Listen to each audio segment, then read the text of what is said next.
Hello, Geminis, and welcome. If you're new to my channel, my name is Sakira, and I read tarot. If you're not new to my channel, then you know who I am, you know what I do, and you know why you're here with me on vacation, Periana. But thank you guys so much for tuning in. I'm always grateful. So guys, I gotta drop the tea like I have for every other sign. Welcome to Mutable Signs Wednesday. I'm so excited. I will be dropping love readings for all the mutable signs today and posting them later on for you guys to view and tune in with, etc., etc. But every month, guys, going forward, I will be dropping love signs for all of the signs, and I will break it down by what is that called, quality. Meaning, so we're gonna do fixed signs on Mondays. We're gonna do, what is that? Oh my gosh, cardinal signs, there you go, on Tuesdays. And today, Wednesday, will be for the mutable signs. Happy Wednesday, guys. Happy Mercury day. So without further ado, let's get into it for the Gemini, Sun, Moon, Rising, Venus, and North Node. Guys, if this is your story, you will know you don't need to try to make it fit.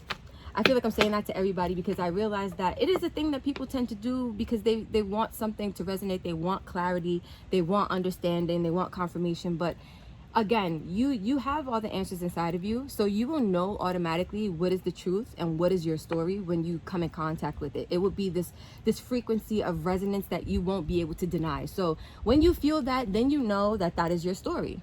Point blank, period, right? But you are always more than welcome to stay and enjoy the tea, even if it's not your story. Period. That's what I'm doing, right? So let's get in tune, guys, for Gemini, Sun, Moon, Rising, Venus, and North Node, June 2021. What is the energy and love, spirit? What is the energy and love, spirit? Ooh. We have codependency, and at the back we have flirt. Extend your lighthearted energy to others, true love, and then we have romantic feelings. So some of you guys could have feelings for somebody. Some of you guys could be trying to put yourself out there, trying to manifest true love, because you have, it says your feelings are real and worth exploring. Some of you guys don't have feelings for a person, but some of you guys have this feeling that you want romance, right? You want a true love connection. And some of you guys are trying to manifest this, but I feel like it's from a codependent place. I see children here, which tells me that there are some elements in childhood or during your process of growing up that you picked up that could have made you codependent when it comes to love, when it comes to connections, when it comes to other people's energy. So we'll go a little bit deeper into this, but this says addictions are affecting your romantic life. So I feel like basically your energy in June is coming from, it feels like in June you're wanting romance, you're wanting a connection, you're wanting true love because you're not quite fulfilled within, or you're not quite satisfied from the inside, or you're not quite, I'm going to say you're not quite whole, like, and complete within yourself. So let's dive a little bit deeper into this energy, Geminis, for June 2021 for you guys and see what this is, because this is interesting. Spirit for June 2021, Gemini energy. What is the energy? Mirror, mirroring each other's self-image. I can't even talk, Geminis. You see? Relationships reflect our wounds and introspection. Okay, that's interesting. In June, you guys could be realizing that you have some codependent tendencies. That's a message. Let's see what else is coming through, Spirit, for Geminis in June when it comes to love. Kisses, unconditionally loving, giving and receiving affection, falling in love. I like the order of this. It's like realizing you have codependency issues and addressing them, and then being able to be in this place of unconditional love where you're able to give and receive affection and fall in love, but from a non-codependent place. For some of you, for others of you, this is you kind of I feel like for most of you that's the case, because she's blowing kisses towards the mirror. It's like healing. Let me show you guys what I'm saying. It's like she's healing what she's seeing. She's healing her reflection. That's kind of like the imagery I'm getting. So for a lot of you, it could be you realize it and then you work on it and then you attract romantic love, right? For others of you, it's a thing of where you kind of see things, but you kind of still want what you want. You still want to feel complete with another person. You still want, or you feel like something is missing as far as like your romantic life. You feel incomplete. So we'll keep going, but I see that two ways. So let me get one more card on the table, Spirit. What is the energy We got 2. We got mask and we got heart with the key. So it says not showing true feelings, hide, personify, pretend, delude, and gaslighting. Heart with the key says welcoming love, meeting the one, open your heart, getting together, and perfect. At the back we have heartbroken, deeply sad, hurt, separation, breakup, feeling lost, grieving, mourning. Didn't I just say you guys feel like incomplete or like not whole with like without a partner or without love? I feel like ultimately this is where you guys are manifesting from, like a heartbroken kind of codependent type of energy, where you guys are, maybe you guys have experienced pain in the past. Let's say there was a breakup, or let's say, you know, things with a last relationship didn't go that well. I feel like you guys are mourning and grieving that separation or that situation, and trying to kind of replace the void that left with another person, with new love. That's kind of what I'm getting. Like it doesn't feel like you're ready for love. It doesn't feel like, you know, you're manifesting from this whole and complete place, because, you know, to manifest love, it doesn't mean you're codependent. It just means you want love. But when you're manifesting love from the premise that you don't feel whole and complete on your own, guys, I apologize for the traffic outside.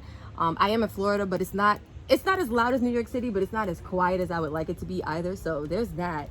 But as I said, I feel like you guys are not really, and with this mask, it's like, that's what I was saying. For some of you guys, it's like you see it and you address it, and then you attract love. For others of you, it's like you see it and you kind of ignore what you see because you want what you want. And it's like, that's the mask. That's you not really addressing what is really going on. It's like not showing true feelings, but I think it's more of like not acknowledging what's really how you're feeling inside, which is you're feeling empty. You're feeling like there's a void in the month of June, or you're feeling like there's something missing and you want to replace it with new love.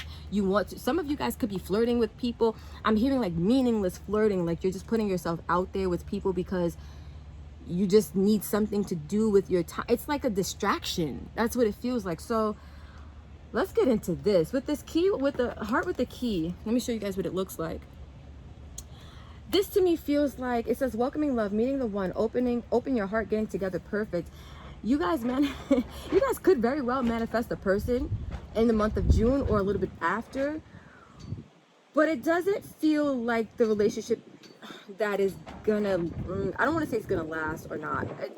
It feels like a relationship that was manifested from that premise I was telling you guys about earlier. Like you feel incomplete, so you kind of manifest a relationship just to fill the void because you haven't filled it for yourself yet. Along those lines, guys, I need some water, some H2O. Give me 1 second.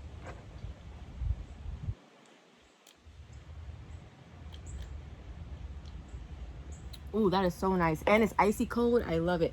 Although ice water is not the best for your digestion, guys, let me tell you, on a hot day in a tropical climate, ice water will be your best friend. I tell you, no lies. So, Gemini, Sun, Moon, Rising, Venus, and North Node. What is the energy? Ooh. I was going to say, if this is the Queen of Pentacles, I might just pack this reading up because she's been coming out for almost every love reading I've done this week.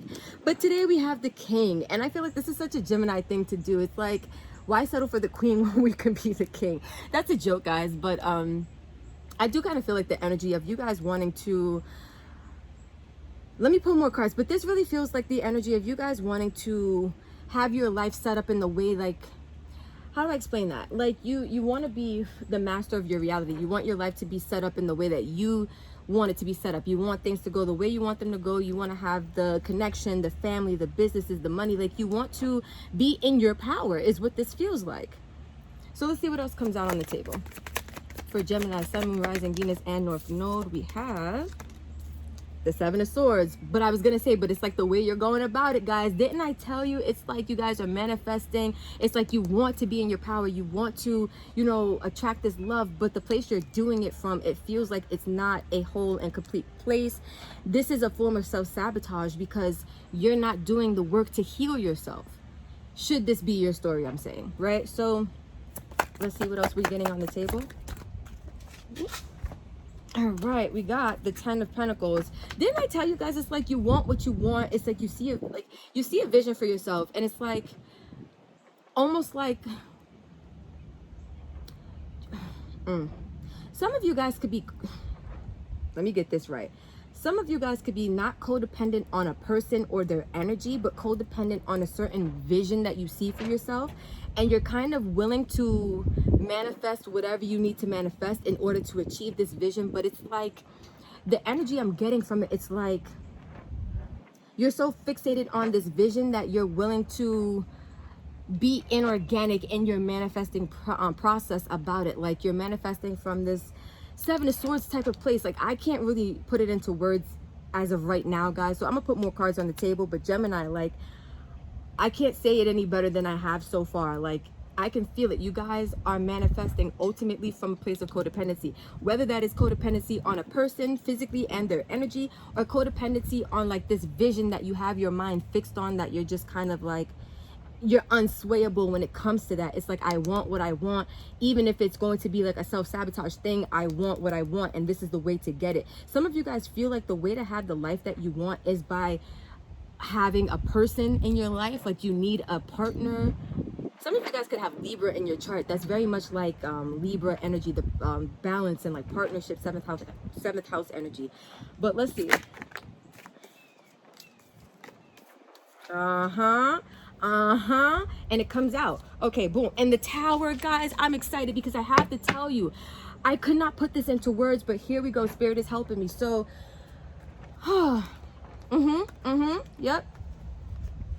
yep. The Tower is here, guys, because of the Five of Pentacles. You guys are manifesting from lack, and it's going to result in a Tower moment for you, because the place in which you're doing it from is not, this always talks about something not being built on stable grounds or like a stable foundation. It was built on a shaky, crumbly foundation that at some point had to crumble, because that's just the order of life, right? When you build a house on sand versus building a house on whatever other, I don't know if it's like cement or whatever other like stable foundation they used to build a house, the one that's on sand would be more than likely to get destroyed first in some type of natural disaster than the other house that was built on a more solid foundation, right? So that's my little analogy for this card. It's like, if you are manifesting a connection or a relationship, or like, you know, just trying to manifest a distraction, you're gonna cause a Tower moment for yourself, right? Because what's happening is you have this energy of lack, you have this energy of codependency. Like it's you don't feel whole and complete on your own, and this is what's bothering you. This is why you're trying to manifest love in the month of June, or why you're trying to do this from like this unbalanced or unhealed place, why you may be kind of just putting yourself out there to randoms. And I don't mean that like in like a anybody on the street type of way, but I just mean that in a way where you're connecting with people who you don't have a true, authentic, genuine connection with, just because you are dissatisfied with your current state of life. And that's what this feels like. It feels like the beginning of a spiritual journey, because Spirit is going to teach you some lessons through this experience. So, and look, we have the Hierophant here, learning lessons, right? So let's talk about that. Let's get into the cards that came out. So guys, we start off with the King of Pentacles. And it's making so much sense to me now, because I see here, this is ultimately, you guys are not, your mentality, or let me not say your mentality, your ultimate reasoning for wanting to do this, aside from the fact that you don't feel whole and complete within your own body or within your own energy, is that you just want to have a stable, balanced life. Ultimately, you just want a good quality of life, right? It's the way you're going about getting it that is going to bring this Tower moment. You're doing it from an unhealed place. It's like you notice your wounding, or you notice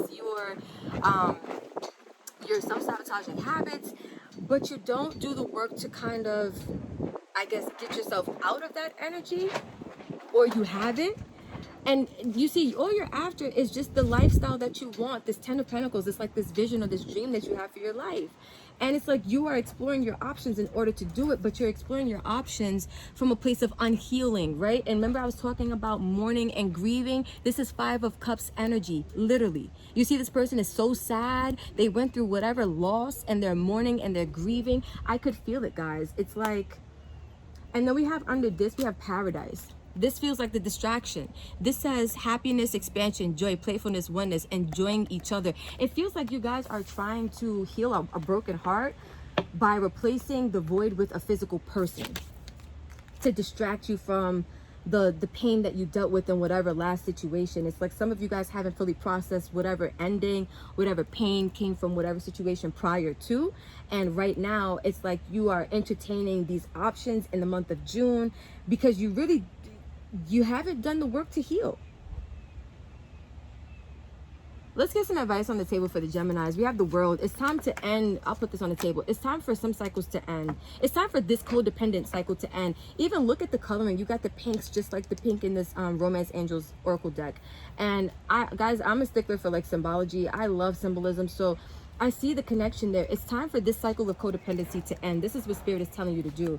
Let's see, Spirit, can we get some advice for the Geminis in the month of June, please? Have the Page of Cups. Yeah, this is a card to me of exploring your emotions, going deep, like, you know, the beginning of an emotional experience or an emotional journey. But I feel like this is you guys needing to really honor how vulnerable you're feeling at this time, because some of you guys really haven't healed and it left you in a very vulnerable spot, and you're trying to distract yourself from some type of vulnerability or some type of emotional like lack of healing that you have yet to complete, I will say. Let's see. Like, also looking at these cards next to each other, it's like end the cycle and start over. Start from scratch. Get to know yourself. Rebuild yourself, your emotional self is what I'm gonna say. Spirit, can I get one more card of advice for the Geminis? And then we're gonna wrap this up. One more card of advice for the Geminis with the Two of Swords. I feel like don't make this tells me that you guys, because Two of Swords really talks about being stuck, you know, between a decision or a non-decision, being stuck in a place of indecisiveness or at a crossroads or at a place of stagnancy. I feel like Spirit is telling you to stay still, right? I'm hearing like be still and know that I am God type of energy. Like be still and allow yourself to heal, allow these cycles to end, allow yourself to learn the lessons emotionally that you were supposed to learn from whatever last experience you had. Because there's something you're not seeing, and it's because you're moving when you're needing to be still. Let's put it that way. All right, guys, so that is what I have for you. Thank you so much, Geminis, for tuning in, sharing time, space, and energy with me. I love you so much.